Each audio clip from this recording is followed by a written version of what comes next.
자, 오늘은요, 스리랑카에 있는 아주 특별한 곳으로 떠나보겠습니다. 야망, 배신, 그리고 지독한 두려움이 뒤엉켜 있는 드라마 같은 이야기.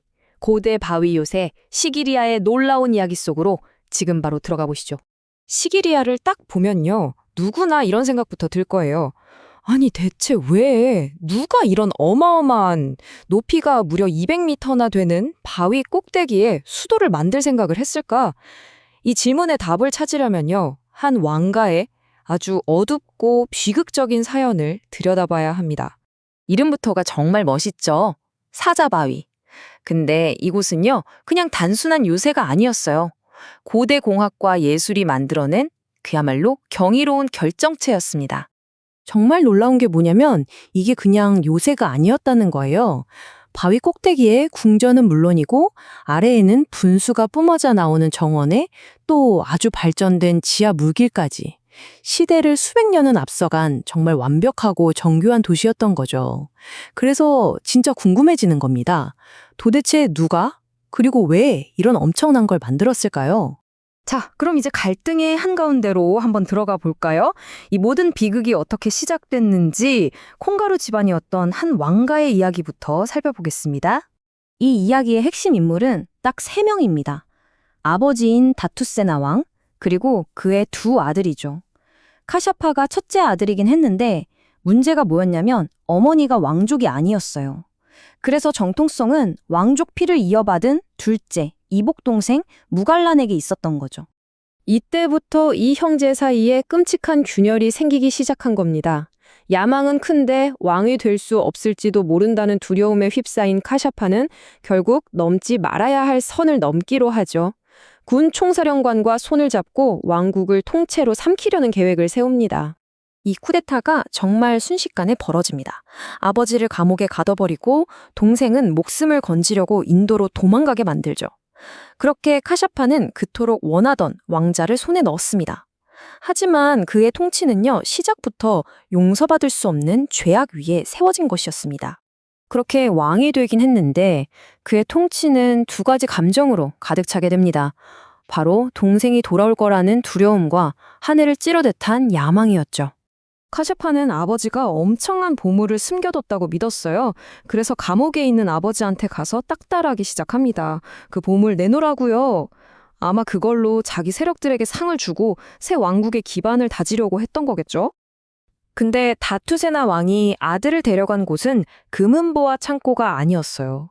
바로 자기가 백성들을 위해 만들었던 거대한 저수지 칼라웨와였죠. 그러면서 말합니다. 이것이야말로 나의 진정한 보물이다 라고요. 카샤파는 이걸 자신에 대한 조롱이라고 생각했어요. 분노가 머리끝까지 치밀어 오른 거죠. 그리고 정말 끔찍한 짓을 저지르고 맙니다. 자신의 아버지를 산채로 벽 속에 가둬 죽여버린 거예요.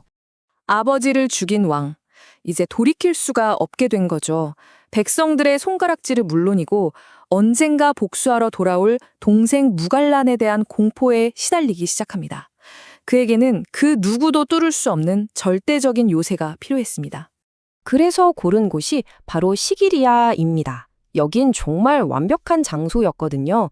한편으로는 동생의 군대로부터 자신을 지킬 수 있는 난공불락의 요새이면서 동시에 왕위를 빼앗은 찬탈자가 아니라 하늘에 사는 신과 같은 왕이라는 걸 보여주기 위한 화려한 무대였던 거죠. 심지어 이 궁전을 부의 신 쿠베라가 산다는 신화 속의 도시를 본떠서 만들었어요. 그러니까 자기를 그냥 왕이 아니라 거의 신적인 존재로 만들고 싶었던 겁니다. 구름 위에 사는 신처럼 말이죠. 그리고 이 도시 계획을 보면 정말 입이 떡 벌어집니다. 바위 꼭대기엔 궁전, 그 아래로는 성벽으로 둘러싸인 내부 도시, 또 정원과 외부 도시까지. 해자와 성벽으로 완벽하게 방어 시스템을 갖춘 그야말로 계획 도시의 걸작이었어요. 하지만 아무리 높은 요새라도 운명까지 막을 순 없었겠죠. 자, 이제 이 모든 이야기의 끝으로 가보겠습니다. 그렇게 무려 18년이라는 시간이 흐릅니다. 카샤파는 하늘의 궁전에서 왕으로 군림했죠. 그리고 마침내 카샤파가 평생을 두려워했던 그날이 오고야 맙니다. 동생 무갈란이 군대를 이끌고 인도로부터 돌아온 겁니다.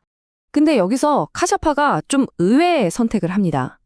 그 철옹성 같은 요새에 숨어서 버티는 대신 직접 바위에서 내려와서 동생의 군대와 정면 승부를 택한 거죠. 그리고 이 결정이 그의 운명을 가리게 됩니다. 한창 전투가 벌어지던 중에 정말 결정적인 순간이 찾아와요. 카샤파가 타고 있던 전투 코끼리가 늪지대에 빠질 뻔하자 더 좋은 길로 가기 위해 잠시 방향을 틀었습니다. 근데 이걸 본 병사들이 어떻게 생각했겠어요? 왕이 도망친다고 오해해버린 거죠. 순식간에 군대가 와르르 무너지고 공황 상태에 빠져 흩어지기 시작합니다. 정말 허무하죠? 이 사소한 오해 하나 때문에 모든 게 끝나버린 겁니다. 한순간에 전장에 홀로 남겨진 카샤파는 동생에게 잡히는 추욕을 겪느니 죽음을 택합니다. 스스로 자기 목숨을 끊은 거죠. 카시아파는 이렇게 비극적으로 사라졌지만 그가 남긴 이 엄청난 요새는 이제부터 또 다른 이야기를 시작하게 됩니다. 왕위를 되찾은 무갈라는 수도를 원래 있던 아누라다푸라로 다시 옮겼습니다.